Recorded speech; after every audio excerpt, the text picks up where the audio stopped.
Hey guys, Nick, aka the one and only Crisis YT, and this is Dual Comm Saturdays, and I'm here with, Zax.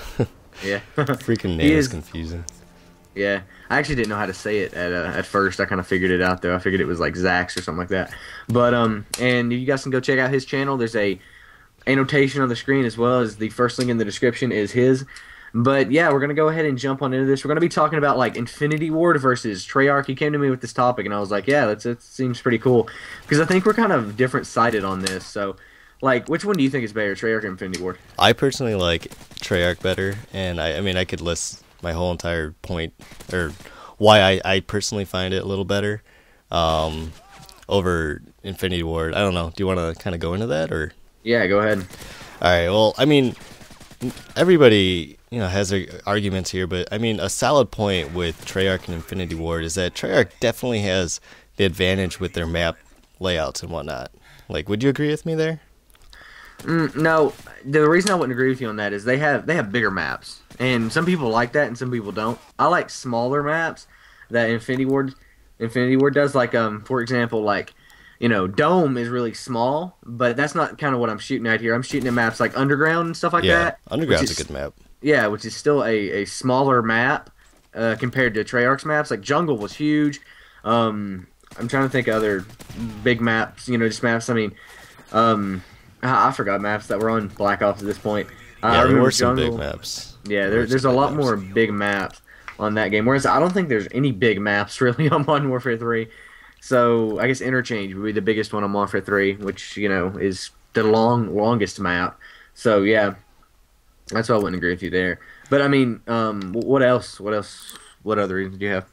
Well, I mean, like, I just want to like touch up on that real quick here. Like, Okay. what I'm Okay. talking about in map design is like they have they don't have centralized like choke points. Like, if you look at Modern Warfare 3 maps, they got like three different paths basically that you could always go down, and no matter Yeah. what, one of those paths you're gonna die in because somebody's gonna be watching that. Like, say on interchange or interstate, what is it interchange? Interchange. Yeah. Interchange. If you get stuck at that A flag, you're kind of screwed because you got two ways to go, and it just channels all into this one little funnel, and that's, I think, like a flaw that they have. Like, if you look at Dome, for search and destroy, it's a terrible map because you get stuck inside that dome, or not the dome, that building where Yeah. B flag is. You're just Yeah. kind of stuck there. There's no other way out of there. Whereas Treyarch has all these different points of entry and whatnot, but that's just me. That's what I think. At Yeah. least. Um. Yeah, I see what you're saying. How the maps are more. The thing I've noticed about Treyarch and Domination, because I mean I play a lot of Domination, Hmm. because I have to play a lot of groundwork, so I run a lot of 9-man parties. But like, I've noticed with Black Ops, the Domination points are in straight lines. Yeah, that's Like, true. and that can like Woody was talking about this. Woody's gamer tag was, and how the Domination points are, like right in the middle of the map, and because of that, like there's so many vantage points on them, it's really hard to capture the B flag, and then once someone does finally capture it, it's really hard to take it from them.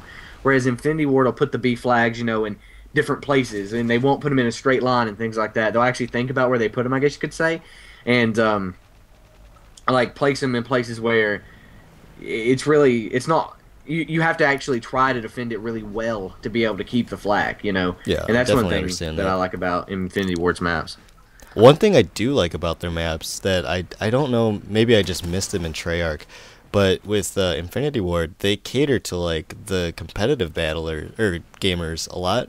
I don't know if you guys noticed this, but there's like a million different little spots that you could jump onto, and that people never suspect, where you could get a vantage point over somebody else. Like, Yeah. I think that's really cool, and I think they do that specifically for those kind of gamers. So I mean, there's like Yeah. little hidden spots. I don't. Yeah, like gamers, not even just competitive gamers, but any people who would like want to, would actually take the time to find it. I mean, Yeah, yeah. that's. But what else do you have about that you like better about Treyarch I besides the just map? like we talked about earlier, like the whole balancing issue. Yeah. Treyarch just seems to hit that right on the head.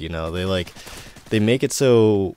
Besides this, not assassin, what was it called? A Ghost. ghost. Ghost. Yeah.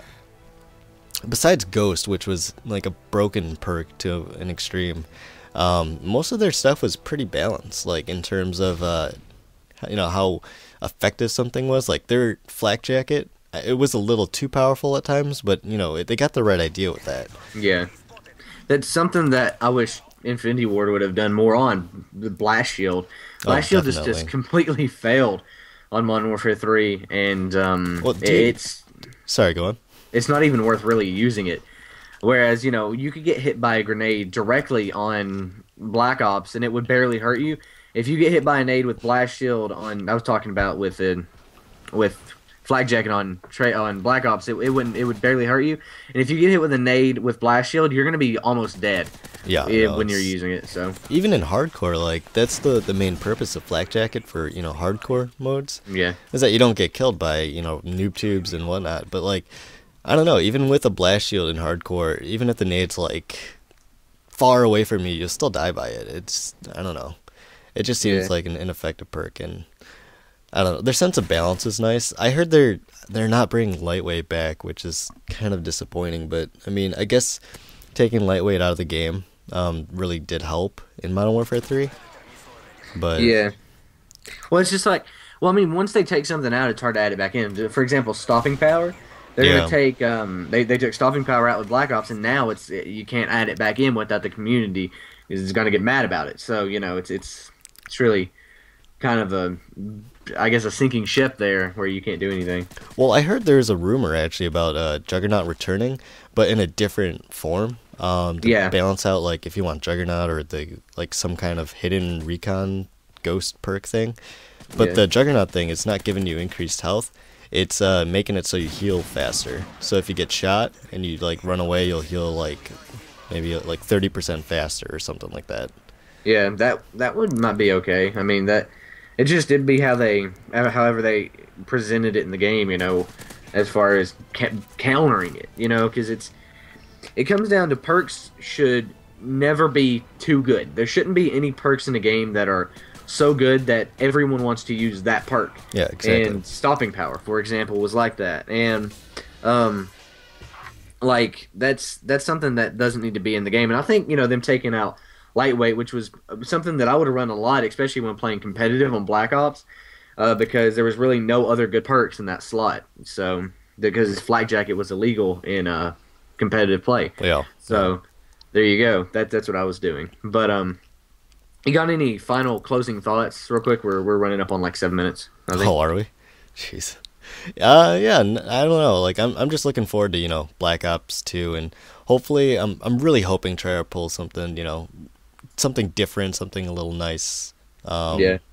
Than the standard formula that they've been doing. So hopefully they do something. I'm a Treyarch fanboy. I love zombies. I mean, who can deny that? I mean, Oh Nazi yeah. zombies takes up more than $60 worth of my time. Like, Oh yeah. oh man. Nazi Zombies is amazing. But something unique about your channel though is that you do a lot of stuff in hardcore, which is really unique, and I kind of respect you for that because I personally do not like hardcore, but using some of your tip videos and stuff, I've actually been able to do decent in hardcore. So if you guys are looking to kind of get better at hardcore or kind of improve your gameplay in hardcore, go check out his videos. They're actually very helpful. But yeah, guys, this is in Zax.